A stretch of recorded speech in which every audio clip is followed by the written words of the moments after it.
उपासक अपने दोषों को लेकर के यदि चिंता करता है, देखो ध्यान से सुनो, हम यही फंस जाते हैं। उपासक अर्थात शरणागत अपने दोषों को लेकर यदि चिंता करता है तो वो अभी शरणागत नहीं, उसके अंदर अपने अभिमान का बल है, इसीलिए वो ऐसा करता है। क्योंकि दोषों को मिटाने की उसमें अपने सामर्थ्य अनुभव में आ रही, इसीलिए वो चिंतित है। अगर तेरे में अभिमान नहीं तो फिर तू चिंता क्यों करता है? हां, दोष देखकर दुखी होना अलग बात है, चिंता करना अलग बात है। दुख तो उपासक को होगा कि ये नहीं होना चाहिए। एक क्षण आया, बस राधा राधा राधा, मैं तो दूर कर ही नहीं पा रहा हूं और ना कर पाऊंगा तो समय क्यों नष्ट करूं? राधा वल्लभ श्री हरिवंश, राधा वल्लभ श्री हरिवंश। अंदर से उसे दुख होगा, पर वो ये चिंता नहीं करेगा मेरा कल्याण होगा कि नहीं, ये दोष है पता नहीं, ये सब व्यास भरोसे को है। बिल्कुल ये बात बैठ जाएगी उसी के हृदय में जिसका काम बनना है इस जन्म में, नहीं तो सुन करके भी आप इसे गंवा देंगे। सारी की सारी बात वृंदावन भूमि में हो रही है। जब किसी से कहा जाता है सत्य बोलना है, चलो मंदिर में चढ़ के बात करो, तो मंदिर में क्या, घर में बैठ के भगवान की बात कर रहे हैं, भगवान की बात कर रहे हैं, भगवान के घर में बैठकर भगवान की बात कर रहे हैं, अब तो विश्वास कर लो। अरे उनके एक संकल्प, परीक्षित ये वो योग योगेश्वर श्री कृष्ण जिनके एक संकल्प से अनंत ब्रह्मांडों का एक क्षण में कल्याण हो सकता है। हम जैसों की क्या बात, विश्वास करो। छोटा बालक जैसे पास में कोई भय आता है तो वो रो देता है, पर भरोसा उसको है कि जो ही मैं रोया मेरी मां दौड़ के आएगी, मुझे बचा लेगी। उसे ये भय नहीं रहता कि ये हमको नष्ट कर देगा, क्योंकि उसको ये है कि मेरी मां है। अच्छा, उसकी मां ना सुन पावे उसका रोना, लेकिन मेरे प्रभु सर्वत्र उनके कान है, वो उसी क्षण। और मां का लाडला जहां भी खिलता होता है, मां वही काम करती कि एक दृष्टि जरूर उस पर जाती रहे, ठीक से खिल रहा है ना, तो करूं सदा तिनके रखवारी, जिम बालक राखे महतारी। बहुत जोर की बात है, आप इसे स्वीकार कर लीजिए। प्रभु आपको हर क्षण देख रहे हैं, प्रभु जान रहे हैं आपकी स्थिति। आपको चिंता नहीं करनी, चिंतन करना है, प्रभु का चिंतन करना है। दोष उपासक को अच्छे नहीं लगते, दुख देते हैं अंदर, पर वो चिंतित नहीं होता, अविश्वास नहीं होता, उसको परिणाम में भ्रम नहीं होता। समझिए, है जरूर ये सब, पर मेरी प्रिया जी बहुत कृपाल है, जब चाहेंगे तब सब ठीक हो जाएगा, ना ठीक हो तो भी प्रिया जी मुझे मिल जाएंगी। इस पर कभी आशा बंधा, ये शास्त्र आदेश करता है, दृढ़ आशा रखो भगवान मिलेंगे। हमारे गुणों से नहीं, हमारी साधना से नहीं, अपनी कृपा से मिलेंगे। हमारी स्वामी नेक हो नरिस को भूल हो न हो सके, तो निश्चित हमें स्वामी जी मिलेंगे। चिंता करने का अर्थ है भीतर में छिपे हुए अभिमान का, अपने बल का आश्रय।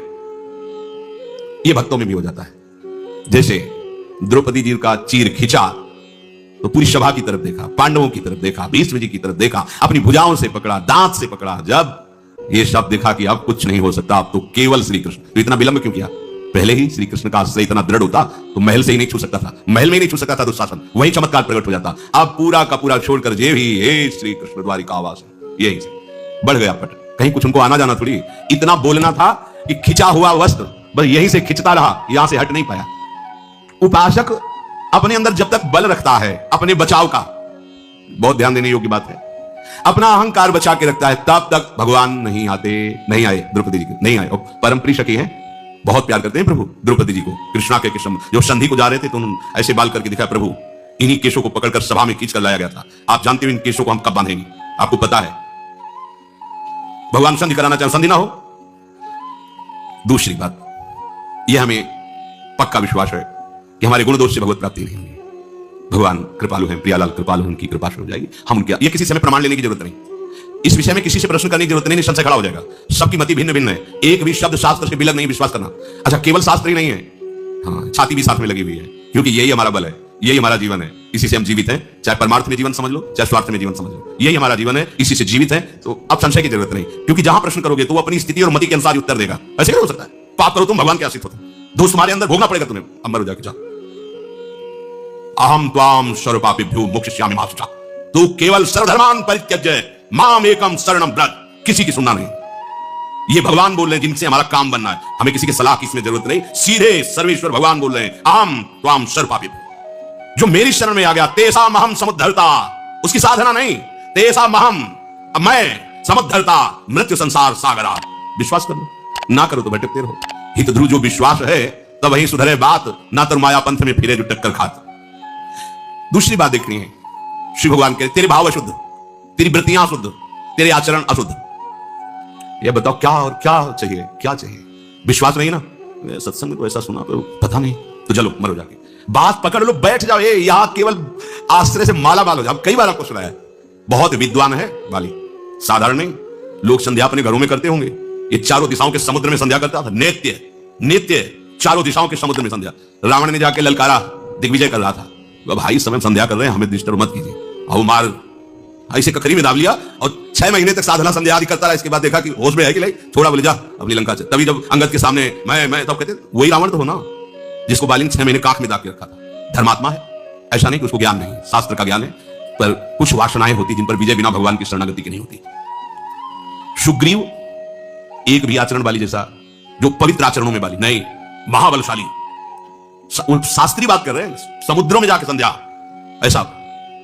जब भगवान ने मारा तो उसने कहा, प्रभु मैंने ऐसा कौन सा आपका पाप किया है, आपने मुझे व्याध की भांति बेध दिया, मार दिया, और सुग्रीव तुमको प्यारा लगा? ये कभी संध्या बंदन भजन साधन शास्त्र ज्ञान, हमारा छोटा भाई है, हम जानते हैं इसको, ये क्या मतलब, ये क्या बात है? आप उसका पक्ष क्यों लिया? मैं आपका कौन सा ऐसा बिगाड़ दिया? कभी अयोध्या जाके उपद्रव किया हो, कभी कुछ बात की हो तो प्रभु बताओ, हम आपसे कभी एक भी ऐसी अपमानजनक बात की? आप मेरे को दुश्मन क्यों मान लिया, क्यों मार दिया? बिल्कुल ज्ञानी पुरुष को ऐसा ले कि घोर ज्ञानी हो, शास्त्र का ज्ञानी है, किष्किंधा का राजा है, महाबलशालियों में उसकी गणना है। भगवान ने कहा, हाँ मेरे शरणागत का बैरी मेरा बैरी होता है, और यह अभी शरणागत हो चुका है। इसने कितना स्वीकार किया मुझे पता नहीं, पर मैंने अग्नि को साक्षी करके इसे स्वीकार किया है।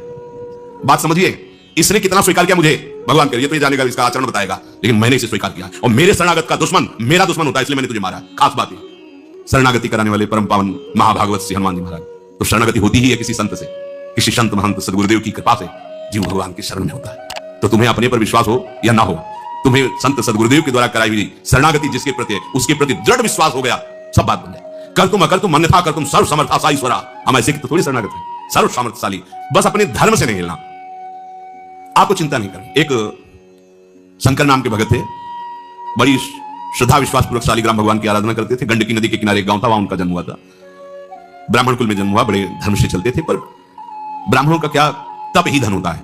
तो एक जमींदार ठाकुर थे, वो उनको रोज सीधा देते और अपने मंदिर की सेवा में भी उनको, और एक पाठशाला खुलवाई थी संस्कृत की, तो कुछ अर्थ भी देते थे, और गुरु की तरह उनको मानते थे शंकर भगत को। वो बड़े धनी थे। उनको एक दिन मकान बनवाने के लिए जमीन खोद रहे थे, तो सोने का कलश मिला। जमींदार जो धर्मात्मा पुरुष धर्म करते रहते हैं, तो ये सब ऐश्वर्य धन उनके पास जाने लगता है, क्योंकि उससे जगत मंगल होता है। तो उन्होंने पंडित जी से पूछा, ये स्वर्ण मिला हुआ है, उस समय करोड़ों की लागत का। तो उन्होंने कहा कि आप भगवान सूर्य का मंदिर बनवाएं, कुछ हिस्से से अपने परिवार की और उन्नति के लिए रख लीजिए, पर उसका 1/3 हिस्सा मंदिर में लगवाएं। कुछ दिनों बाद जो जमींदार थे वो पधार गए, तो उनका जो बड़ा लड़का था वो बहुत ही दुष्ट स्वभाव का था, केवल उनके भय से चुपचाप रहता था, दुष्टता उस समय भी करता था। अब तो पिता गए, तो उसे पता था स्वर्ण राशि का भी, मंदिर बनाने के लिए ऐसा ऐसा, तो उसने पूरी नकली दस्तावेज तैयार किए, तो उसमें अपने पिता के दस्तखत कर दिए, और उसमें लिख दिया कि मैं अपने बड़े बेटे को पूरे स्वर्ण का अधिकार देता हूं, वो जो चाहे सो कर सकता है, और दस्तखत अपने पिता के। जब बंटवारे का समय आया तो भाइयों ने बात रखी कि पिता ने कहा था उस स्वर्ण राशि को सूर्य मंदिर बनवाना है, और इसके साक्षी हैं शंकर भगत। नहीं, अंतिम समय एकांत में पिता ने केवल मेरा ही अधिकार रखा, आप कागज देख लीजिए, और ऐसे दस्तखत संभाल के किए थे कि बिल्कुल वैसे ही पिता के जैसे। गांव के लोगों के सामने पंडित जी को बुलाया, पंडित जी ने कहा, नहीं हमसे तो उन्होंने यही कहा था कि सूर्य मंदिर बनेगा, ऐसा ऐसा, दिखाओ कागज। कागज दिखा, उन्होंने कहा ये दस्तखत भगत के नहीं, सेठ के नहीं, क्योंकि हम बहुत नजदीक रहे, उनको देखा है, उनके दस्तखत ऐसे नहीं। तो बड़े लड़के ने कहा कि हाँ तुम ही तो एक ज्ञानी हो, ये कैसे तुम झूठ कह सकते हो? उठ कर चले गए। लेकिन बड़े विचार किया कि अच्छे अच्छे घूस में फिसल जाते हैं, इसको कुछ घूस देंगे और अपने अनुकूल करें। उसके घर गए, प्रणाम किया। पंडित ने सोचा इस दुष्ट का स्वभाव कैसे बदल रहा है, और बहुत मीठी मीठी, अगर दुष्ट मीठी मीठी बातें भी करे और झुके तो ऐसे समझो जैसे सांप झुक रहा है। अगर सांप हटकर पीछे झुक रहा है तो वार करेगा, सिंह झुक रहा है तो छलांग लगाएगा, ऐसे दुष्ट झुक रहा है तो तुम्हारे नाश के लिए झुक रहा है, प्रणाम नमस्कार में। तो पंडित जी इतने दिन हो गए हमारे पिता की भी पंडिताई करते हुए, पूजा करते हुए, मिला क्या? एक सीधा जो हमारे घर से जाता है उसी से भोजन तुम्हारा होता है, माला माल हो जाओगे। आधा आधा, आधा सुना आपका, आधा हमारा। असलियत यही कि हमने जालसाजी की है, दस्तखत हमने की है, अब मान जाओ। उनका धूर्त रहेगा, तू हमारे को धन से लुभाए मान, हमारे तो ठाकुर जी परम धन है, जीवन उनके लिए है। भले तेरे घर से सीधा ना आए तो मांग के खा लेंगे, लेकिन धर्म विरुद्ध आचरण थोड़ी करेंगे। तो आश्रय नहीं बदलना चाहिए, धर्म विरुद्ध आचरण नहीं होते भक्त के शरणागत। उनका हमारे प्रभु सर्व समर्थ है, मैं उनका शरण भाव स्वीकार किया हूं, मुझे किसी धनादि की अधर्म पूर्वक जरूरत नहीं। तो उनका हमारे पास और भी हद करने हैं, वो आपको मनाने के लिए, वो ना बनाना पड़े तो बोले तुम हमें धमकी देते हो। अरे जिनसे काल डरता है उन्हें भगवान की शरण में जा, तुझे जो कुछ करना है कर, जाके चला गया। और उनका समय था कि मध्याह्न के बाद जाते, सरोवर में स्नान करते, मंदिर में पूजा में जाते, और अंधेरा होने पर वापस होते।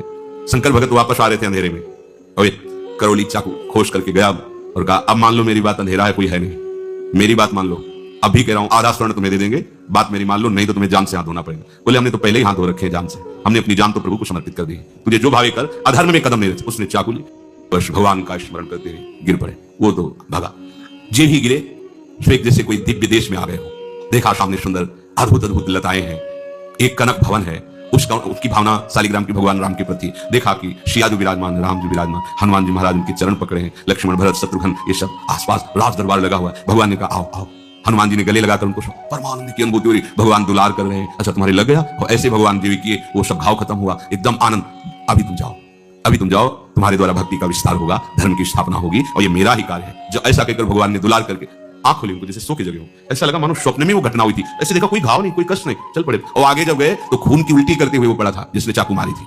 आगे गए, कहा भैया तुम्हें कैसे कष्ट हो? तुरंत गोद में उठाया और भगवान से कहा प्रभु यदि थोड़ी भी भक्ति हमारे हृदय में, इसको पीड़ा नहीं होनी चाहिए।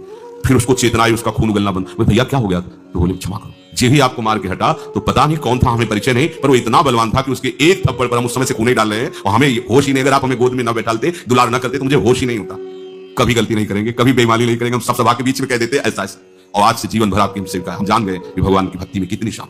ये हमारे हृदय की ऐसी कुछ स्थिति हो जाती है कि हम सबसे ज्यादा महत्व देने लगते हैं धन को। धन है तो भोग सामग्री है, भोग सामग्री सुविधा है तो शरीर है, और शरीर है तो हम हैं। फिर तो बस आनंद है, क्योंकि जो चाहेंगे वो भोगेंगे। तो क्या ये परमार्थ का स्वरूप हुआ? क्या शरीर की प्रियता, भोगों की प्रियता धन से पूरी हो रही तो धन की प्रियता? क्या धन और शरीर यही हमारा लक्ष्य है? नहीं, ये तो साधन है, लक्ष्य तो हमारा प्रभु है। तो क्या धन के बिना भगवत प्राप्ति नहीं हो सकती? सही पूछो तो धन के बिना ही भगवत प्राप्ति होती है। धन से किसी को भगवत प्राप्ति आज तक नहीं हुई। धन से किसी को भगवत प्राप्ति, धन से संबंध हटाया, त्याग किया तो उनको भगवत प्राप्ति। जिस धन को अपना माने थे उस धन का त्याग किया, वो चाहे किसी सेवा निमित्त से या कैसे भी, उससे अपनापन हटाया।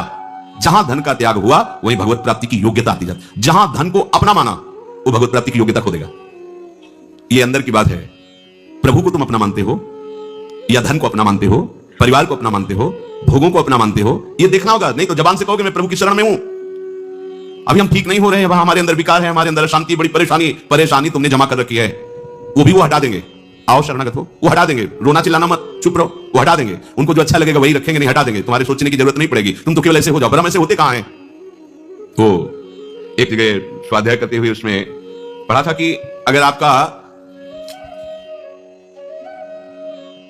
nothing is lost, if health is lost something is lost, if character is lost everything is lost। आपका धन गया तो कुछ नहीं गया। If wealth is lost nothing is lost। आपका धन गया तो कुछ नहीं गया। If health is lost something is lost। आपका स्वास्थ्य गया तो कुछ गया।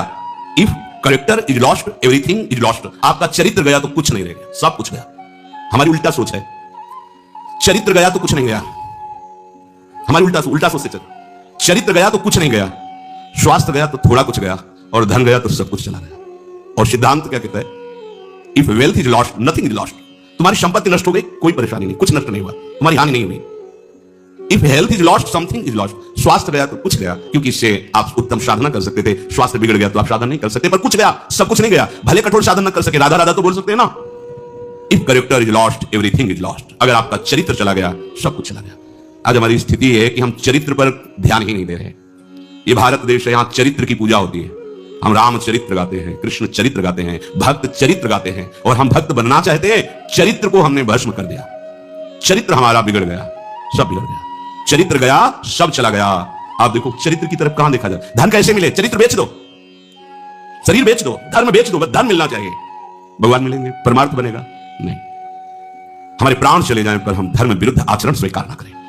हमारा चरित्र पवित्र है। एक बार वाराणसी में एक जज स्वामी थे, उनके दर्शन कराने के लिए एक संत ले गए, तो वो पता नहीं कौन सी स्थिति में रहते, बड़ी जोर से ऐसे कलाई पकड़ी, नवीन अवस्था थी, और उन्होंने अंग्रेजी में कहा था कि गुड कैरेक्टर, जिसका चरित्र अच्छा वही महात्मा। और जिसका, वो अंग्रेजी से बोले थे कि जिसका चरित्र लूज है, बोले हमारे मान्यता में, वो पढ़े लिखे जज स्वामी थे, अंग्रेजी ही ज्यादा बोलते थे। कहा गुड कैरेक्टर, जीवन भर चरित्र को संभालते रहना, चरित्र ना बिगड़ने पावे। चरित्र बिगड़ गया सब कुछ चला गया। तो जिनकी ये मान्यता है कि धन से ही धर्म होता है, धन से ही भगवान मिलते हैं, धन से ही भगवान की पूजा होती है, तो आप इस भ्रम को छोड़ दीजिए। आपके पास जो कुछ अपना माना हुआ है उसे प्रभु में समर्पित करने से आपकी बात बनेगी। जो कुछ माना हुआ है वो त्यागने से हुई। त्यागात् शान्तिरनन्तरम्। यदि अपना मान करके उसे देते हैं, तो अगर दान करते हैं, धर्म में लगाते हैं, तो कई गुना बढ़ के मिलेगा। इतने में तो तुम अहंकार नहीं छोड़ पा रहे, कोई गुना और मिलेगा तो अहंकार और बढ़ जाएगा। जैसे गंदे नाली के जल से हाथ को पवित्र नहीं किया जा सकता, ऐसे ही अधर्म पूर्वक, धन की आसक्ति पूर्वक कोई भी किसी भी मार्ग में चले